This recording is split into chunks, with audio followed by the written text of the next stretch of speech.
Marami akong natutuhan na iba't ibang kultura mula sa kanila. Ngunit, hindi pa rin maikukumpara ang ating sariling kultura. Panatilihin ninyong ligtas ang aking mga anak. Wala kang karapatang alipustahin ng aking ama.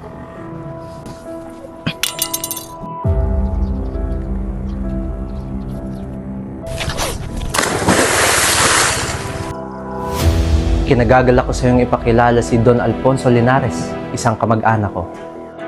Huwag mong kalilimutang hanapin ang magnanakaw mong anak! Nauunawaan ko. Mag-iingat ka sa iyong paglalakbay.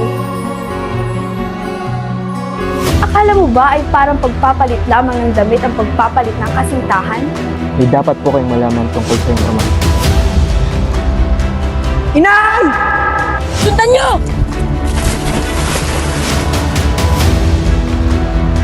Makulit ka. Crispin! Basilio! Mga anak ko! Inya!